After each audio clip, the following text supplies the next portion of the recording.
امیر المومنین علیہ الصلوۃ والسلام اس رات کا بہت عرصے سے انتظار کر رہے تھے، کیونکہ بہرحال طاق راتوں میں سے ایک رات ہے، شب قدر بھی ہے، اور ہمیں اس رات کو جہاں عزاداری ہے، جہاں گریہ ہے، ماتم ہے، وہاں پر ساتھ ساتھ ہمیں اس شب کے اعمال کو بھی بچا لانا ضروری ہے۔ اس میں قرآن کے اعمال، دعائیں، مناجات، اور جو ہم عام راتوں میں بھی انجس رات کو خاص طور پہ ترک کرنے کی بہت ضرورت ہے۔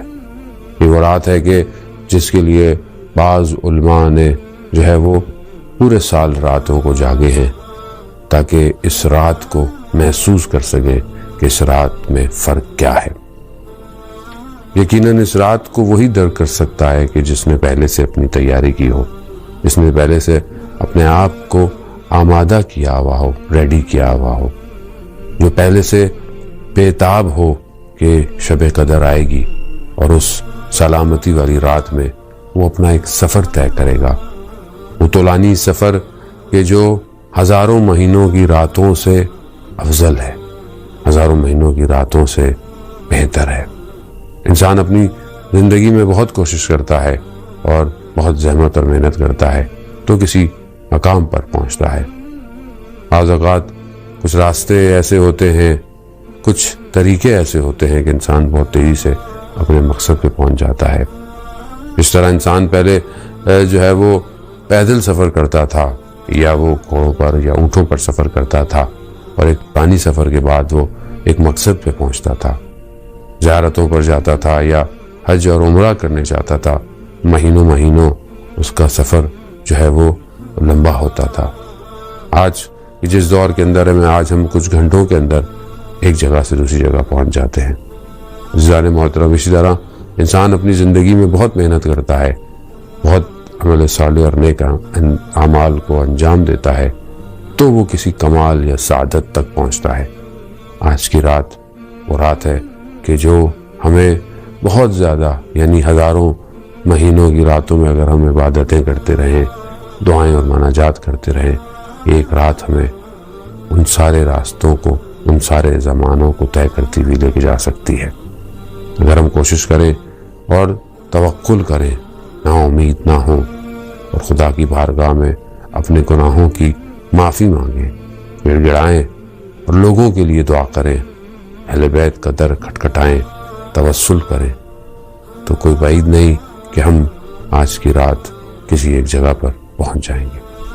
کیونکہ ہم جس دنیا میں ہیں اور دنیا کی چیزیں ہمیں اپنی طرف کھینچتی ہیں، اور دنیا ہے بھی ظاہر ہے ایک زرق اور برق کی جگہ، کہ جس نے ائمہ علیہ الصلوۃ والسلام کے دور میں بھی جو ہے وہ لوگوں کو اپنی طرف کھینچا، اور ائمہ علیہ الصلوۃ والسلام کو بہت مشکلات اٹھانی پڑی ہیں اپنے زمانوں کے اندر، بہت مختلف طرحوں کے لوگوں کو، نظریوں کو، افکار کو جو ہے وہ روبرو ہونا پڑا ان کو ان حالات کے اندر۔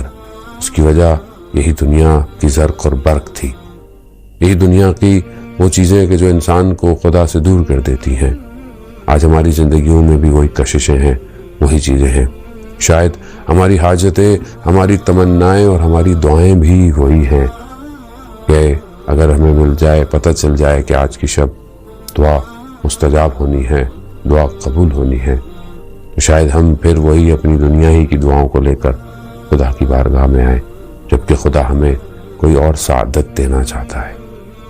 خدا ہمیں آج کی رات بخشنا چاہتا ہے، خدا ہمیں آج کی رات جہنم سے نجات دینا چاہتا ہے۔ خلصنا من النار یا رب، یہی صدائیں کہ جو ہم دعائے جوشن کبیر پڑھتے ہوئے جو ہے وہ فضاؤں تک پہنچاتے ہیں، آسمانوں تک، پروردگار مجھے جہنم کی آگ سے نجات دے۔ اب یہ ایک بہت بڑی تمنا ہے عزیزان محترم۔ شاید ہم اس دور میں اس چیزوں کو درک نہ کر سکیں کیونکہ ہم مادے میں گھرے ہوئے ہیں۔ جب ہم اس دنیا سے کوچ کریں گے تو ہمیں پتہ چلے گا کہ ہم کس چیز کے شکار تھے اور کس چیز میں گھرے ہوئے تھے۔ اس لیے حضرت محمد مصطفیٰ صلی اللہ علیہ وآلہ وسلم خطبہ شعبانیہ میں ارشاد فرماتے ہیں کہ تمہارے اعمال، تم خود اپنے اعمالوں میں گھرے ہوئے ہو، تمہیں اعمالوں نے جکڑا ہوا ہے۔ اپنے اخلاق کو اچھا کرو اور اپنے اعمال کو آزاد کراؤ، سجدوں کو طولانی کرو تاکہ جو تمہارے کندھوں پر بوجھ ہے وہ ہلکا ہو جائے۔ آئیے اس شب کو ایسے گزاریں کہ شاید ابھی تک کوئی ماہ مبارک کی شب نہ گزری ہو۔ شب اعمال کی جو ہے وہ کثرت سے نہیں بلکہ اعمال کی جو ہے وہ کیفیت سے ادا کرے۔ کوانٹٹی جو ہے وہ امپورٹنٹ ہے لیکن کوالٹی کے ساتھ۔ اگر کوالٹی ہے ذکر میں، اذکار میں، اصل وہ توجہ ہے جو خدا چاہتا ہے۔ یہی توجہ کہ امیر المومنین علیہ الصلوۃ والسلام جو مناجات کیا کرتے تھے شب کی تنہائی میں مسجد کوفہ کے اندر، خاص طور پہ کہ اللہم انی اسألک یوم لا ینفع، اے پروردگار میں تجھ سے سوال کرتا ہوں اس دن کا جس دن کوئی بھی چیز جو ہے وہ نفع فائدہ نہیں دے گی سوائے قلب سلیم کے۔ آئیے اسی نیت کے ساتھ اس شب میں داخل ہوں کہ خدا ہم پر ایک نظر کرم کرے اور ہم اپنے وقت کے امام تک پہنچ جائیں۔ آج کی شب پوری کوشش کریں۔ دنیا ایک عجیب حالات سے گزر رہی ہے، ایک انسانیت ایک مشکلات میں گرفتار ہے۔ اس وبا اور اس وائرس کی وجہ سے کئی جگہ پر جو ہے وہ بیمار ہیں، مریض ہیں، اور باقی پوری جہان میں جو مشکلات ہیں۔ آئیے ہم اپنے وقت کے امام کے ظہور کے لیے آج سب مل کر دعا کریں۔ آج کی شب صرف ایک ہی دعا ہو ہر لبوں پر، الجل الجل، پروردگار اپنی حجت کو بھیج دے ہمارے درمیان میں۔ یہی گنجائش ہے، یہی فرج ہے، یہی سکون ہے، یہی کامیابی ہے، یہی سعادت ہے۔ عزیزان محترم، امام کے بغیر کوئی حیات نہیں۔ امام ہی اصل زندگی ہے، امام ہی اصل مقصد حیات ہے۔ امام علی علیہ السلام کو یہی تو غم کھا گیا تھا کہ امام کے ہوتے ہوئے بھی لوگ امام سے دور تھے، امام کو سمجھ نہیں پائے، امام کی معرفت حاصل نہیں کر پائے اور امام کو تنہا چھوڑ دیا۔ امام علی علیہ السلام شب کی تنہائیوں میں جو ہے وہ راتوں کو جا کر جو ہے وہ کنوؤں کے اندر اپنی گفتگوؤں کو اور اپنے علم کو منتقل کرنے تھے۔ کوئی نہیں ہے جو علی علیہ السلام کو سمجھے، کوئی نہیں ہے جو امام علی کی معرفت کو حاصل کرے۔ وہ چند صحابی کہ جو بالکل ان پروانوں کی طرح امام کے گرد موجود رہے، اس کے علاوہ تاریخ نظر آتی ہے۔ ہمیں اندھیرا ہی اندھیرا ہے ان چند روشنیوں کے سوا کہ جو امام کو پہچان پائے۔ ظلم یہ ہے کہ آج تک امام مظلوم ہے، آج تک ہم امام کو درک نہیں کر پائے، امامت کی معرفت کو جیسے امام چاہتے تھے اس طرح حاصل نہیں کر پائے۔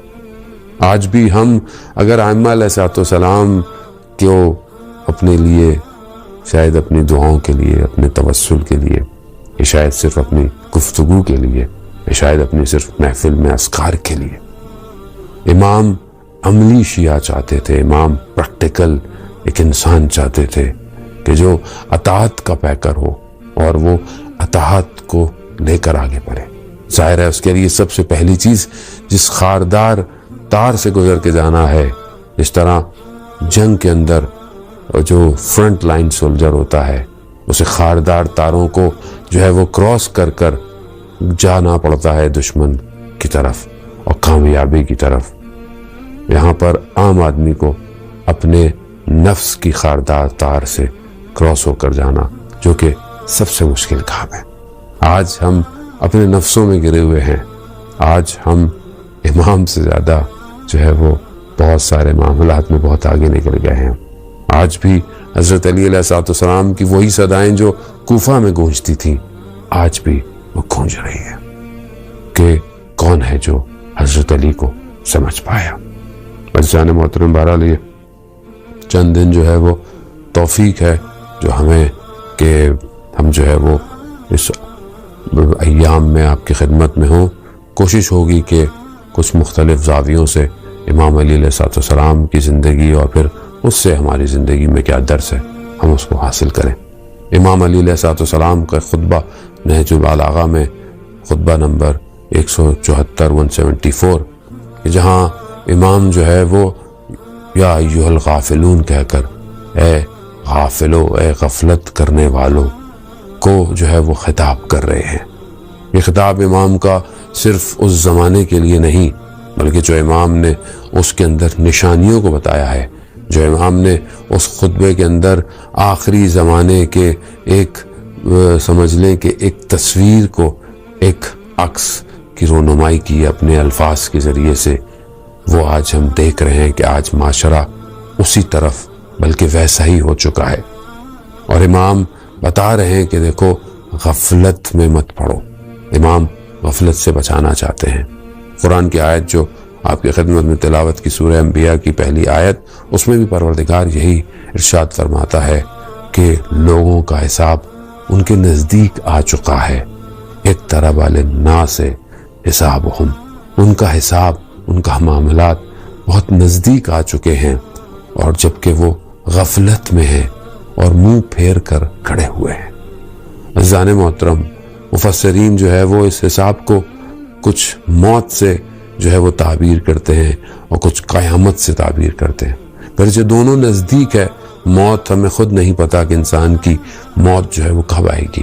امام رضا علیہ السلام ایک اپنی حدیث میں فرماتے ہیں کہ موت گریبان گیر ہے، یعنی موت یہاں تک پہنچی ہوئی ہے، یعنی تمہارے بہت قریب ہے، کبھی بھی موت واقع ہو جائے گی۔ امام اپنے خطبے میں بھی یہی کہتے ہیں کہ لوگ صبح صحیح اور سالم ہوں گے، اور جب رات کریں گے، شب کریں گے تو قبر کے اندر ہوں گے۔ مگر آج وہ زمانہ نہیں کہ آج ہم دیکھتے ہیں کہ صحیح اور سالم شخص ہے، اور شاید اس پینڈیمک کی وجہ سے، شاید اس وبا یا کسی اور بیماری کی وجہ سے یا خوف کی وجہ سے یا کسی چیز کی وجہ سے اس کا وقت جو ہے وہ تمام ہو جاتا ہے۔ وقت معین ہے اور اس نے اپنے وقت پر آنا ہے۔ قیامت بھی، اس کا وقت بھی جو ہے وہ طے شدہ ہے اور وہ قریب ہے، ہم اس کو دور سمجھتے ہیں جانے محترم۔ جس طرح بہت سارے لوگ شاید ظہور کو بھی دور سمجھتے ہیں، مگر ہم دو آیت میں کہتے ہیں انہم یرونہ بعیدا ونراہ قریبا، کہ لوگ امام آپ کو بہت دور دیکھتے ہیں مگر ہم آپ کو قریب دیکھتے ہیں۔ اور عزیزان محترم، اسی طرح موت، قیامت بہت قریب ہے، اور ہم لوگ، میں غفلت کے اندر ہوں اور منہ پھیر کے کھڑا ہوا ہوں۔ غفلت ایک ایسی صفت ہے کہ جو بھولنا نہیں ہے، انسان جانتا نہیں ہے یا بھولا ہوا ہے۔ غفلت وہ ہے کہ انسان جانتا ہے مگر اپنی توجہ کو اس نے کسی اور طرف مرکوز کیا ہوا ہے۔ غافلوں کے لیے قرآن کی آیتیں اور بھی بہت ساری ہیں جو غافلوں کی طرف متوجہ کرا رہی ہیں۔ غافل ہونا ہی معاشرے میں انسانوں کو بہت سارے ہدف سے دور کر دیتا ہے۔ امام علی علیہ السلام وہ اپنے زمانے میں اپنی بعض دوسرے خطبوں میں بھی بیان کرتے ہیں کہ میں جب تمہیں کہتا ہوں کہ جنگ کرو تو تم کبھی کہتے ہو کہ سردی ہے، کبھی کہتے ہو کہ گرمی ہے۔ بہانے جو لے کر آتے ہیں، یقیناً غافل ہے انسان، اور غفلت میں ہی جو ہے انسان خود سو رہا ہو اس کو اٹھانا آسان ہے، لیکن اگر کوئی سونے کی ایکٹنگ کر رہا ہو تو اسے اٹھانا بہت مشکل ہے، کیونکہ وہ جان بوجھ کر سونے کو جو ہے وہ بتا رہا ہے۔ وہ بالکل ایسے ہی ہے۔ غفلت اپنے اندر جو ہے وہ، امام علی علیہ السلام ایک اور جگہ فرماتے ہیں کہ جو سب سے بڑی تمہاری دشمن ہے وہ غفلت ہے۔ یہ غفلت انسان کو تباہ اور بربادی کی طرف لے کے جاتی ہے، اور اگر قوم غافل ہو جائے، قوم غفلت کا شکار ہو جائے تو پھر اس کے لیے کوئی راستہ نہیں ہے۔ غفلتیں چند طرح کی ہیں، اور غفلت اگر ہم اپنی زندگی، آسان زندگی میں سمجھنا چاہتے ہیں تو مثال اس کی یہی ہے کہ ایک انسان جو ہے وہ ہائی وے پہ گاڑی چلا رہا ہے، گاڑی بھی صحیح ہے، گاڑی اس کو چلانا بھی آتی ہے، کوئی پریشانی، کوئی مشکل ایسی نہیں ہے، لیکن اچانک سے اس کی کوئی چیز گرتی ہے، اس کا موبائل گر جاتا ہے اور وہ جھکتا ہے اٹھانے کے لیے، جبکہ ہائی وے پہ اس کو دھیان سامنے رکھنا تھا، تو اچانک سے حادثہ متوقع ہو جاتا ہے۔ یہاں پر آپ یہ نہیں کہہ سکتے کہ اس کو گاڑی چلانا نہیں آتی تھی، بلکہ یہاں اس نے غفلت برتی ہے، اور یہ غفلت اس کو جو ہے وہ موت کے تہانے تک لے کے جا سکتی ہے۔ غفلتیں دو طرح کی ہیں۔ ایک غفلت وہ ہے کہ انسان اس قابل ہے کہ اس غفلت کو کسی طریقے سے جبران کر لے، کسی طریقے سے اس غفلت کو کمپنسیٹ کر لے، لیکن کچھ غفلتیں ایسی ہیں کہ جب انسان اس کو پلٹا نہیں سکتا۔ بہلول دانا کے بارے میں بتاتے ہیں کہ وہ جو ہے وہ ایک جگہ پہ تھا، اور اس وقت کا خلیفہ ہارون گزرا تو اس نے کچھ کہا، اس نے کو کہا کہ تم، وہ اپنے آپ کو کہا بادشاہ، کہا تم کیسے بادشاہ ہو کہ تمہارے شرق میں حکومت میں اگر کچھ ہو رہا ہو اور تم خود غرب کے اندر ہو تو تمہیں پتہ ہی نہیں کہ وہاں کیا ظلم اور کیا ستم ہو رہا ہے، تم کیا اس طرح کی بات کی؟ تو دیکھا کہ ہارون گریہ کرنے لگ گیا، رونے کرنے لگ گیا۔ لیکن اگر وہ اس بات کو سمجھ جاتا تو صحیح ہو جاتا، مگر اس نے نہیں کیا۔ ایک اور دفعہ بہلول جو ہے وہ جا کر جو ہے وہ تخت پہ جا کر بیٹھ گیا اور اپنے آپ کو بادشاہ کہنے لگا، تو اس کے ہارون کے غلاموں نے اس کو بہت مارا اور چند دقیقے اس کو مار مار کر جب الٹ دیکھا تو وہ رو رہا ہے، گریہ کر رہا ہے۔ ہارون کیا ہوا؟ کہا کہ میں چند لمحوں کے لیے تمہارے تخت پہ بیٹھا تو مجھے اتنی مار کھانی پڑ گئی، تو تم کتنے عرصے سے اس تخت پہ بیٹھے ہو، تمہیں قیامت والے دن کتنی مار کھانی پڑے گی جب تم اس کا جواب دو گے۔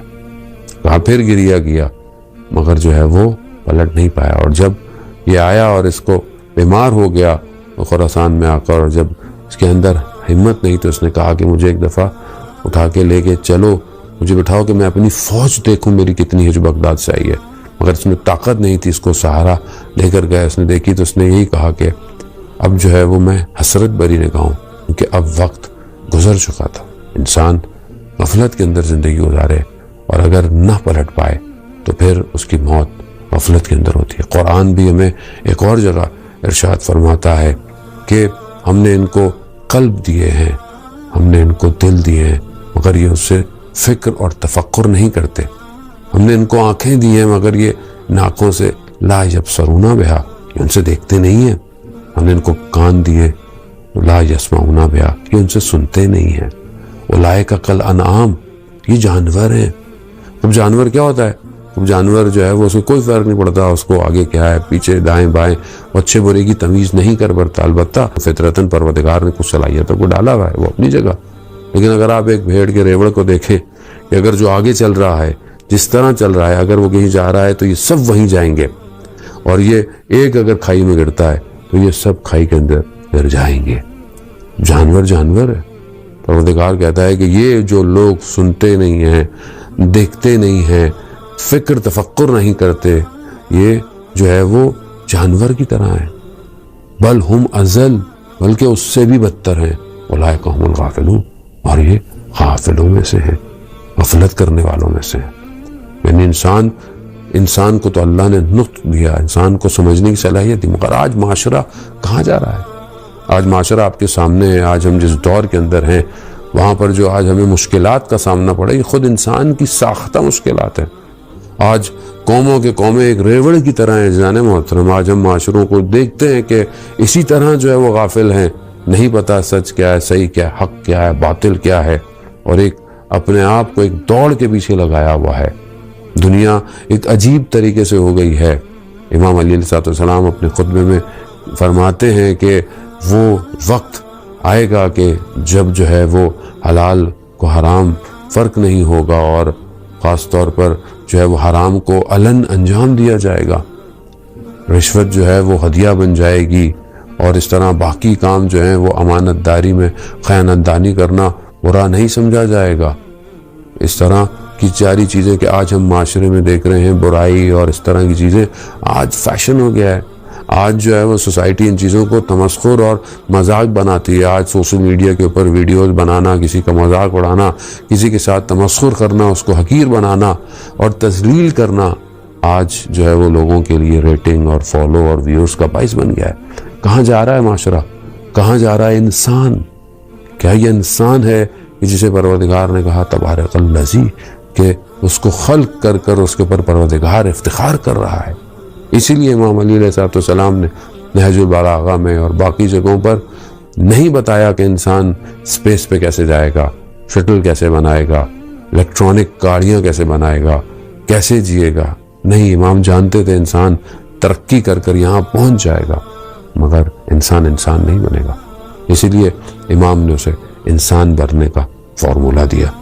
عزیزان محترم، ہم اپنے اطراف میں متوجہ ہوں، ہم غافل نہ ہوں، ہم خداوند متعال کی طرف متوجہ رہیں۔ بہرحال یہ مہینہ ہمیں یہی تو بریک تھرو دیتا ہے کہ ہم اس کو سمجھیں، اس ایام کو، کہ خدا نے ہمیں یہ صلاحیت دی ہے، خدا نے ہمیں یہ توفیق دی ہے۔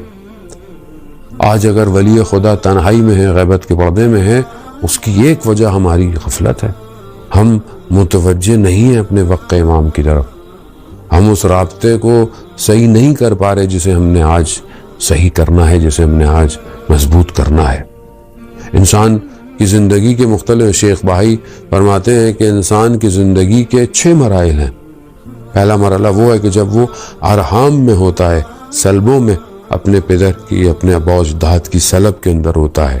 دوسرا مرحلہ وہ ہے کہ جب وہ اپنی ماں کی رحم میں آتا ہے اور اس رحم کے اندر اس پورے پروسیجر کو قرآن جو ہے وہ پورا بیان کرتا ہے کہ کس طرح نطفے سے جو ہے وہ آہستہ آہستہ چیزیں بنتی ہیں اور پھر ایک پورا وجود بنتا ہے، پھر خدا اس میں روح کو ڈالتا ہے۔ پھر تیسرا مرحلہ ہے کہ وہ اپنے ماؤں کے شکموں سے، بطون سے باہر آتے ہیں، کچھ نہیں جانتے تھے، قرآن کہتا ہے پھر ہم اس کو علم سکھاتے ہیں تاکہ وہ خداوند متعال کا شکر گزار ہو سکے۔ یہ 3 مراحل کے جس تک ہم پہنچے ہوئے ہیں، اور اگلے 3 جو منازل ہیں وہ ایک قبر ہے، ایک قیامت ہے، اور پھر بہشت یا جہنم ہے۔ اب یہ 3 مراحل ابھی ہم نے طے کرنے ہیں عزیزان محترم۔ اب ہم نے دیکھنا ہے کہ ہم ان 3 مراحل تک، اس مراحل میں کہ جہاں ہم نے خدا نے ہمیں عقل دی ہے، شعور دی ہے اور ساری چیزیں دی ہیں، ہم اس کے اندر کہاں پہنچے ہوئے ہیں، ہم کس طرف بڑھے ہیں۔ حقانیت اسلام، خداوند متعال نے ہمارے لیے دین اسلام کو پسند کیا اور ہمارے لیے دین کو کامل کر دیا ولایت علی ابن ابی طالب علیہ السلام کے بعد۔ ابھی بھی ہم پھر کیوں نہیں اس طرف بڑھے؟ کیوں نہیں آج ہم اسلام کے پیغام کو دنیا میں پہنچا پا رہے؟ کیوں آج دنیا کے اندر جو ہے وہ ناامنیت ہے؟ اس کی وجہ یہی ہے کیونکہ ہم اپنے عمل میں ضعیف ہیں، ہم اپنے عمل میں کمزور ہیں۔ کیا وجہ تھی کہ اپنے وقت کے امام جو تھے وہ نہیں کر پاتے تھے قیام کو، یا اگر امام حسین علیہ السلام نے قیام کیا تو کتنے تھوڑے سے لوگ تھے امام کے ساتھ۔ آج